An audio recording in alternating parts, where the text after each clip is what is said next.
मिट्टी में मिल गया। शापित, शापित, तेरी परछाई पड़ गई तो बुरा हो जाएगा। भीड़ में लोगों की आवाज सुनाई देती है। सार्थक सिर झुकाए सब सह रहा था। उसके होठ फटे थे और शरीर पर खरोच थी, लेकिन आंखों में आंसू नहीं, आग थी। वो बस धीरे धीरे बोला, बस एक बार बता दो, मैंने किसका क्या बिगाड़ा है? क्यों हर बार मेरा ही खून बहता है? मगर जवाब फिर तानों में आया। जब से तू इस गांव में आया है तब से इस गांव का बुरा हाल है। न जाने किसकी गंदी औलाद है तू। तेरी वजह से गांव में फसलें सूखती है। जा यहाँ से, नहीं तो तुझे पत्थरों से मार डालेंगे। भीड़ ने उसे घेर लिया। पत्थरों की बौछार शुरू हो गई। सार्थक भागने की कोशिश करता है, मगर पैर में चोट लग जाती है और वो मंदिर की सीढ़ियों पर गिर जाता है। खून की एक बूंद जमीन पर टपकती है और उसी पल हवा अचानक भारी हो जाती है। आसमान में बादल और गहरे हो जाते हैं, मानो किसी अनजानी ताकत ने गांव को अपनी पकड़ में ले लिया हो। भीड़ अचानक सहमकर पीछे हटती है। सार्थक बेहोश होने ही वाला होता है कि तभी उसके कानों में अपनी मरी हुई मां की आवाज गूंजती है, बेटा, नाग ग्रंथ की रक्षा करना, ये तेरी और तू उसकी नियति है। सार्थक को कानों में मंदिर की घंटियों की आवाज सुनाई देती है। वो आवाज धीरे धीरे तेज होती जाती है और तभी मंदिर के पास बैठे एक अंधे बूढ़े की आवाज गूंजती है, जय शिव शंभू, बदलने वाली है, तेरी जिंदगी अब बदलने वाली है। आ गया है अब सही वक्त, अब काल के कपाल पर राज करेगा तू। जय शिव शंभू। कहते हैं जब काल मनुष्य पर छाता है, विवेक मर जाता है। इंसान चाहे लाख योजनाएं बना ले, पर नियति का लिखा उसके सामने आकर खड़ा हो ही जाता है। बुरे वक्त में आदमी सोच नहीं पाता कि लड़ना है या झुकना, बस हालात उसे धकेलते जाते हैं। सच तो यह है कि इंसान जितना अपने फैसलों से नहीं, उतना तो नियति के खेल से हारता है। ऐसे ही नियति के खेल में फंसा था 18 साल का सार्थक, जो कि बांधवगढ़ के जंगलों के बीचों बीच में बसे गांव रक्तपुर में रहता था। रक्तपुर एक ऐसा गांव जो बाकी गांवों जैसा कभी था ही नहीं। ये शापित भूमि थी, एक ऐसा शापित गांव जिसको काली शक्तियों ने घेरा हुआ था। आसमान पर काले बादल ऐसे जमा थे मानो सूरज से सदियों से बैर हो। जहां लोग बच्चा पैदा होते ही उसे ताबीज पहना देते हैं। जंगल से घिरे हुए इस डरावने गांव में शैतानी लड़ाइयों के कई अनगिनत किस्से हैं, जिसे सुनकर लोगों की रूह कांप उठती है। गांव वालों के लिए सार्थक अशुभ था। उसके लिए गालियां, मारपीट और तिरस्कार रोजमर्रा का हिस्सा थे। अपमान उसके जीवन का साथी बन चुका था। सार्थक की जिंदगी इसी तरह बीत रही थी। गांव में वो सफाई का काम करता था और लोगों के फेंके हुए टुकड़ों से अपना पेट पालता। जहां परिंदे भी जाने से कतराते थे, उसी शापित चबूतरे पर वो हर रात सोता था। सभी उसे नीचा दिखाते और उससे डरते भी थे, पर जानवरों ने कभी सार्थक को ठुकराया नहीं, बल्कि उन्होंने हमेशा उसे प्यार ही दिया, खासकर सांप, जैसे उनके साथ उसका कोई अनकहा रिश्ता हो। माँ बाप के गुजर जाने के बाद उसके जीवन से मानो प्रेम और सहारे की छत टूट गई थी और बची थी केवल कठिनाइयां। ये कहानी की शुरुआत नहीं थी, बल्कि कहानी तो तभी शुरू हो गई थी जब सार्थक महज 6 साल का था। उस समय रक्तपुर गांव आज की तरह अंधेरों और श्राप में नहीं डूबा था। न सार्थक को यातनाएं झेलनी पड़ती थी। सार्थक एक राजकुमार की तरह ऐशो आराम से रहा करता था। फिर ऐसा क्या हुआ कि वो इस हाल में आ पहुंचा? समय का ऐसा कौन सा जाल था जिसने एक बड़े महल में रहने वाले बच्चे को सड़क पर ला दिया? कई साल पहले की बात है, जब रक्तपुर गांव आज की तरह अंधेरे और श्राप में नहीं डूबा था। तब ये गांव मानो धरती पर किसी स्वर्ग से कम नहीं था। हरी भरी वादियां जिन पर सुबह की ओस चमकती थी। घने जंगलों में सूरज की किरणें ऐसे उतरती थी जैसे कोई सोने की झिलमिलाहट बिखेरती हो। गांव वाले सरल और खुशहाल जीवन जीते थे। इसी गांव के बीच एक भव्य हवेली खड़ी थी, त्रिलोक्या कुंज, जहां महाबली और उसकी पत्नी त्रिलोक्या अपने 6 साल के बेटे सार्थक के साथ रहते थे। तब किसी ने सोचा भी नहीं था कि ये सुंदर गांव अंधकार में डूब जाएगा और वही मासूम बच्चा जिसका नाम था सार्थक उस अंधेरे का सबसे बड़ा शिकार बनेगा और सबसे बड़ा योद्धा भी। इस सुंदर गांव पर और महाबली की भव्य हवेली पर आसुरी शक्तियों की नजर पड़ गई थी। एक दिन शैतानी शक्तियों का वारिस मायासुर अपने राजा कालासुर के कहने पर स्वयं रक्तपुर गांव पहुंचा। वो सीधे महाबली के हवेली त्रिलोक्या कुंज की ओर बढ़ा। वो चलते हुए भारी कदमों से भीतर आया। उसकी गर्जना से आंगन की दीवारें तक कांप उठी। वो महाबली पर गरजते हुए बोला, महाबली, आज मैं तुम्हारे सामने किसी युद्ध के लिए नहीं बल्कि अपने राजा की तरफ से चेतावनी देने आया हूं। महाबली ये बात सुनकर चौंक जाता है। चेतावनी? कैसी चेतावनी? मायासुर दांत भींचते हुए कहता है, मुझे चाहिए नाग ग्रंथ, और मुझे मालूम है वो तुम्हारी पत्नी त्रिलोक्या के पास है। मायासुर ने ये बात कही ही थी कि त्रिलोक्या ने तभी तेजी से बोला, नाग ग्रंथ? तुम्हारी हिम्मत कैसे हुई हमसे नाग ग्रंथ मांगने की? वो ग्रंथ नागवंशियों की अमानत है, राक्षसों का खिलौना नहीं। मायासुर हंसते हुए और जमीन पर गड़गड़ाहट फैलाते हुए कहता है, त्रिलोक्या, उस ग्रंथ में वो शक्ति है जो देवताओं को भी नतमस्तक कर दे। अगर वो मेरे हाथ लग गया तो पूरी सृष्टि असुरों के आगे झुकेगी। मुझे वो ग्रंथ हर हाल में चाहिए, वरना जिस तरह नागलोक को तबाह किया है उसी तरह तुम्हें भी तबाह कर दूंगा। महाबली गंभीर स्वर में कहता है, मायासुर, जान लो, नाग ग्रंथ की रक्षा करना मेरा कर्तव्य है। उसकी शक्ति केवल धर्म और रक्षा के लिए है, विनाश और अहंकार के लिए नहीं। तुम्हें वो ग्रंथ नहीं मिलेगा। त्रिलोक्या भी कड़े स्वर में कहती है, और अगर तुमने जबरन लेने की कोशिश की तो समझ लेना ये त्रिलोक्या कुंज तुम्हारे लिए यमलोक का द्वार बन जाएगी। मायासुर क्रोधित होकर कहता है, ठीक है, जब प्यार से मांगने पर नहीं दे रहे तो अब छीन लूंगा। तुम दोनों को खत्म करके वो ग्रंथ मेरे पैरों में होगा। मायासुर की धमकी और गरज सुनकर पूरा आंगन कांप उठा। महाबली अपनी तलवार निकालकर खड़ा था और त्रिलोक्या अपने बेटे सार्थक को पीछे आंचल में छिपाए हुए मायासुर को घूर रही थी। लेकिन मायासुर ने अचानक पीछे मुड़कर हंसते हुए कहा, आज तुम मुझे रोक सकते हो महाबली, लेकिन याद रखना मैं लौट कर आऊंगा और तब तुम्हारा पूरा परिवार मेरी शक्ति से मिट्टी में मिल जाएगा। इतना कहकर वो हवेली के दरवाजे से बाहर चला गया। उसके कदमों की गड़गड़ाहट दूर तक गूंजती रही और फिर हवा शांत हो गई। लेकिन उसके जाते ही कुछ अजीब हुआ। गांव पर जैसे कोई काली चादर ढक गई हो, सूरज की किरणें गायब हो गई हो। गांव के लोग भयभीत हो उठे। उन्हें ऐसा लगा जैसे कोई अनहोनी होने वाली हो। रात होने पर त्रिलोक्या और महाबली को अचानक गांव में शोर सुनाई दिया। पहले धीमे धीमे, फिर आवाजें बढ़ती गई और पूरी हवेली में गूंजने लगी। गांव के प्रमुख पुरोहित हवेली के बाहर गुस्से से चिल्ला रहे थे।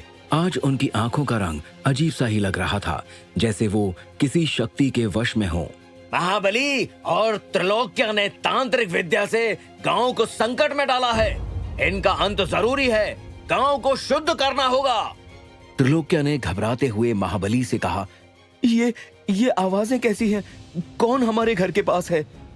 महाबली ने तलवार उठाई और बाहर झांक कर देखा तो सामने का दृश्य देखकर उसके होश उड़ गए। सारा गांव उनके खिलाफ खड़ा था और ये सब हो रहा था गांव के पुरोहित के इशारे पर। पुरोहित जो कि काले जादू में फंसा था, वो गांव के लोगों को महाबली और त्रिलोक्या के खिलाफ भड़काने में सफल हो गया था। महाबली गंभीर स्वर में त्रिलोक्या को रोकते हुए कहता है, त्रिलोक्या, संभल कर। ये गांव अब हमारे साथ नहीं है। ये लोग हमारे खिलाफ हो चुके हैं। हर कदम सावधानी से उठाना होगा। त्रिलोक्या सार्थक को पकड़कर रोते हुए कहती है, हे महादेव, अगर आज हम सबको मरना ही है तो कम से कम मेरे बेटे को बचा लेना। मेरे प्राण चाहे चले जाए, लेकिन उसे इस अंधेरे से बाहर निकालिए। वो इस रक्तपुर का अंतिम दीपक है, इसे बुझने मत दीजिएगा। गांव की भीड़ ने हवेली का दरवाजा तोड़ दिया और अंदर घुस आई। सार्थक मासूम आंखों से सब देखता हुआ कांपते हाथों से अपनी माँ को पकड़ने की कोशिश कर रहा था। गांव वालों ने सार्थक की मां त्रिलोक्या को पकड़कर जमीन पर फेंक दिया। उसके बाल खींचे गए और उसके मुंह पर कालिख पोत दी गई। हवेली का आंगन अब हिंसा का मैदान बन गया था। सार्थक कुछ भी समझ नहीं पा रहा था। उसकी आंखों के सामने उसके माता और पिता को बेरहमी से मारा जा रहा था। उसकी आंखों से आंसुओं की नदी बह रही थी।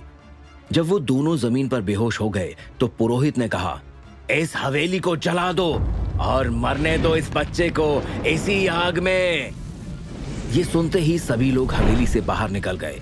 मरते मरते त्रिलोक्या ने अपने बेटे के हाथ में नाग ग्रंथ दिया और कान में धीमे स्वर में कहा, सार्थक, नाग ग्रंथ की रक्षा करना, वो तुम्हारी रक्षा करेगा। मुझे वचन दो बेटा, वचन दो। सार्थक को त्रिलोक्या की बातों का मतलब समझ नहीं आया। उसने रोते हुए कहा, माँ, माँ। त्रिलोक्या अपनी टूटती हुई सांसों से फिर बोली, ये धरोहर है हमारे कुल की।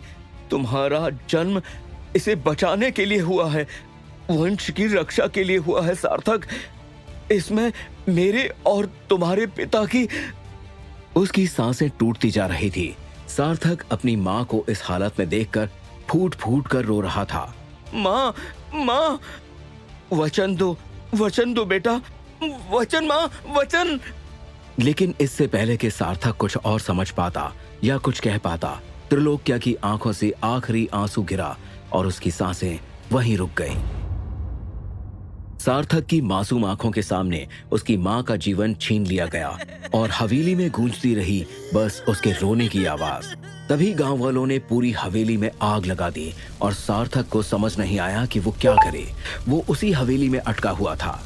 तभी नाग ग्रंथ से एक चमक निकली और मंदिर की घंटियां अचानक तेजी से बजने लगी और आसमान में बिजली कड़कड़ाई। देखते ही देखते हवेली के ऊपर काले बादल घिर आए और जोरों से बारिश शुरू हो गई। हवेली में लगी आग बुझ गई और इसी बारिश ने सार्थक की जान बचा ली। लेकिन उसके रोने की आवाज थमी नहीं थी, वो पूरे गांव में गूंज रही थी। उसी समय एक बूढ़ा अंधा आदमी वहां से गुजरा। उसने रोने की ये करुण आवाज सुनी और उसी आवाज के सहारे वो हवेली के अंदर चला गया। वो लड़खड़ाते कदमों से भीतर पहुंचा और जमीन पर पड़े सार्थक को उठाकर मंदिर के पास वाले चबूतरे पर ले आया। वहीं दूसरी तरफ मायासुर हवेली में नाग ग्रंथ ढूंढने गया, पर उसे वहां पर नाग ग्रंथ नहीं मिला। वो गुस्से में चीखने लगा, कहां गया नाग ग्रंथ? सार्थक के हाथ से नाग ग्रंथ अचानक वहीं से गायब हो गया। रो रो कर थका हुआ सार्थक उसी चबूतरे पर लेट गया, जबकि बारिश अब भी उसके ऊपर लगातार बरस रही थी। उसके मन में सिर्फ उसकी मां की कही बात गूंज रही थी, बेटा, नाग ग्रंथ की रक्षा करना, ये तेरी नियति है। तभी सार्थक के कानों में एक प्यारी सी आवाज गूंज उठी, सार्थक, ये पानी पी लो, तुम्हारे सिर पर चोट लगी है, और ये खाना भी खा लो। अंबिका की आवाज सुनते ही सार्थक बीते कल से वापस आज में लौट आया, पर उसे फिर भी समझ नहीं आया कि उस बूढ़े दादा ने ऐसा क्यों कहा कि उसकी नियति बदलने वाली है। सार्थक, इधर मेरी तरफ देखो तो, किस ख्याल में डूबे हो? अंबिका प्यार से कहती है। अंबिका उसी पुरोहित की बेटी थी जिसने कभी सार्थक के माता पिता की हत्या की थी, लेकिन उसके दिल में सार्थक के लिए हमेशा से ही एक अलग लगाव रहा था। बचपन से ही वो उसे पसंद करती थी। आज जब उसने सार्थक की ऐसी दशा देखी तो उसका मन भर आया। अंबिका जानती थी कि सार्थक की जिंदगी बेरंग और सूनी है और वो उसके जीवन में एक फूल की तरह खुशबू भरना चाहती थी। सार्थक को घायल और टूटा हुआ देखकर उसकी आंखों से आंसू बह निकले। हाथ में खाना लिए वो धीरे धीरे उसके पास आ गई, जैसे उसके दर्द में अपना स्नेह बांटना चाहती हो। वो उससे कहती है, सार्थक, तुम्हें इस चबूतरे पर अकेले रहने में डर नहीं लगता? सार्थक कुछ नहीं बोला। वो चबूतरे के सामने खड़े बरगद के पेड़ की छाल उखाड़कर अपनी चोट पर लगाने लगा। उसके लिए ये कोई नई बात नहीं थी। न जाने कितनी बार उसने इसी पेड़ की छाल और पत्तों से अपने घाव भरे थे। तभी अंबिका कहती है, अच्छा लाओ, मैं तुम्हारे चोट पर दवाई लगा देती हूं। नहीं अंबिका, मुझे इस हमदर्दी की जरूरत नहीं है, सार्थक ने बड़े दुख से कहा। ये सुनते ही अंबिका ने कहा, ये कोई हमदर्दी नहीं है सार्थक, मैं तो बस तुम्हारी चिंता करती हूँ, इसीलिए तुम्हें तकलीफ में नहीं देख पाती। चलो ये सब छोड़ो, देखो मैं तुम्हारे लिए क्या लाई हूँ, मीठी खीर। तुम्हें पसंद है ना? ये खा लो, पेट को आराम मिलेगा। सार्थक गुस्से में कहता है, तुम चली जाओ यहां से अंबिका, तुम्हें यहां कोई देख लेगा तो बवाल हो जाएगा। होने दो बवाल, मैं किसी से नहीं डरती। अंबिका भी तेवर दिखाते हुए कहती है, पर तभी सार्थक प्यार से कहता है, लेकिन मैं तुम्हारे लिए डरता हूं अंबिका, मैं तुम्हें किसी तकलीफ में नहीं देख सकता। बचपन से ही सार्थक को हर कोई बुरा भला कहता आया था, लेकिन अंबिका के बार बार जिद करने पर वो उसकी लाई हुई मीठी खीर खा लेता है। खीर खाकर जब सार्थक कटोरी नीचे रखने वाला था कि तभी अंबिका मुस्कुराते हुए कटोरी लेने आगे बढ़ी। उसका हाथ सार्थक के हाथ से हल्का सा छू गया। सार्थक ने सिर उठाने की कोशिश की ही थी कि अचानक उसके सर पर एक जोर का डंडा पड़ता है। यहीं वो और अंबिका चीख पड़ते हैं, आ, आ! तभी एक आदमी की आवाज सुनाई देती है, तेरी इतनी हिम्मत, तूने गांव की लड़की को हाथ लगाया और उसके हाथों से खीर खाई। दूसरा आदमी भी उसे लात मारते हुए कहता है, अपनी औकात भूल गया। दोनों आदमी सार्थक को बेरहमी से मारने लगते हैं। उनके मुक्कों और लातों से वो पूरी तरह लड़खड़ाने लगता है। अंबिका बीच में आकर उन्हें रोकने की कोशिश करती है, बस करो, उसे मत मारो। लेकिन उनमें से एक ने उसे जोर से धक्का दिया, जिसकी वजह से अंबिका दूर जा गिरी और पत्थर से उसका सर टकरा गया और वो वहीं जमीन पर गिरकर बेहोश हो गई। सार्थक की नजर सामने मंदिर की तरफ थी और उसके मुंह से धीरे से निकला, मदद करो शिव, मदद करो। उसने इतना बोला ही था, तभी एक आदमी ने एक बड़ा सा पत्थर उठाकर सार्थक के सर पर दे मारा। सार्थक का खून जैसे ही चबूतरे पर टपका, वैसे ही उसकी लाल बूंदें पत्थर से मिली। बिजली आसमान को चीरती हुई कड़की और जमीन भयानक कंपन से कांप उठी। चबूतरे के चारों ओर धूल और पत्ते बाउंडर की तरह घूमने लगे। इस बदले हुए मंजर को देखकर दोनों आदमी सहम गए। सार्थक की आंखें डर से फैल गईं। जहां उसका खून चबूतरे पर टपका था, वहीं से पत्थर चरमराने लगा। अचानक धड़ाम की आवाज के साथ चबूतरा फट गया। बरगद का विशाल तना बीच से कटकर दो हिस्सों में बट गया। दरारों से एक जगमग रोशनी बाहर निकलने लगी, इतनी प्रचंड कि मानो धरती के भीतर कोई कैद शक्ति जाग उठी हो। और तभी एक आवाज गूंजी, नागवंशी का खून आखिरकार मिल गया।